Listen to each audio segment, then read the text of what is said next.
বাঁশবোঝাই ভুটভুটি ভ্যানের সঙ্গে বোলেরো গাড়ির মুখোমুখি সংঘর্ষে মৃত্যু হলো একজনের, গুরুতর আহত হলেন 6 জন।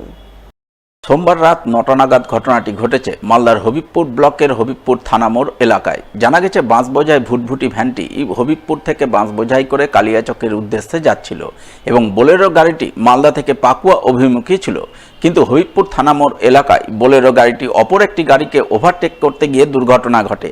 বাঁশবোঝাই ভুটভুটি ভ্যানের সঙ্গে বোলেরো গাড়ির মুখোমুখি সংঘর্ষ হয়, ফলে বোলেরো গাড়িটি পুরোপুরি দুমড়ে মুচড়ে যায়। গাড়ির কেবিনেই আটকা পড়ে গাড়ি চালকের মর্মান্তিক মৃত্যু হয়। এছাড়াও ভুটভুটি ভ্যানের 5 যাত্রী সহ মোট 6 জন গুরুতর আহত হন। স্থানীয়রা তাদের উদ্ধার করে তড়িঘড়ি বুলবুলচন্ডী গ্রামীণ হাসপাতালে পাঠান।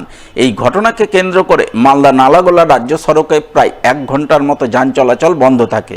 পরে হবিবপুর থানার পুলিশ গিয়ে জেসিবি মেশিন দিয়ে দুর্ঘটনাগ্রস্ত গাড়িটিকে সরিয়ে যান চলাচল স্বাভাবিক করে বলে জানা গেছে।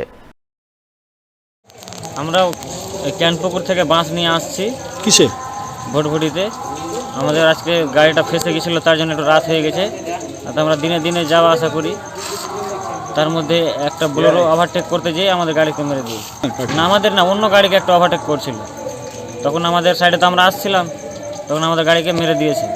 তারপর আমাদের 5 জনের খাম হয়েছে। বোলেরো গাড়ি শুনলাম যে ড্রাইভার নাকি ডেথ হয়েছে, একজনের মাথা ফেটেছে। বর্তমানে দেশ জুড়ে ভোটের আবহ বিরাজমান, তাই দেশ জুড়ে কার্যকর রয়েছে নির্বাচন আদর্শ আচরণবিধি। এই বিধি অনুযায়ী নির্বাচন প্রক্রিয়া চলাকালীন ভোটারদের প্রভাবিত করতে পারিতোষিক প্রদান করা বা কারো কাছ থেকে পারিতোষিক গ্রহণ করা দুটোই শাস্তিযোগ্য অপরাধ। তাই অপরাধ থেকে সাধারণ ভোটারদের বিরত থাকতে মালদা জেলা নির্বাচন আধিকারিকের নির্দেশে নির্বাচন কমিশনের ফ্লাইং স্কোয়াডের আধিকারিকরা এদিন হবিবপুর ব্লক এলাকায় সচেতনতামূলক প্রচার অভিযান চালান। বিভিন্ন জনবহুল এলাকায় সাধারণ মানুষকে নির্বাচনী আদর্শ আচরণবিধি সম্পর্কে সতর্ক ও সচেতন করেন। কোন রকম ক্ষতি বা ভয় দেখানোর চেষ্টা করেন, সেই ক্ষেত্রে ওই ব্যক্তিকে 1 বছর পর্যন্ত শাস্তি অথবা জরিমানা অথবা উভয় সম্মুখীন হতে পারে।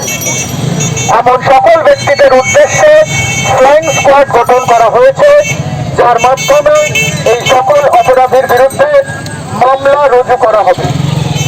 সকল নাগরিকের প্রতি আবেদন, আপনারা কোনো প্রকার উৎকোচ গ্রহণ করা থেকে নিজেদের বিরত রাখুন। উৎকোচ দেওয়া অথবা ভীতি প্রদর্শনের ঘটনা যদি আপনাদের নজরে আসে, তবে তৎক্ষণাৎ জেলার অভিযোগ কেন্দ্রে যোগাযোগ করতে পারেন।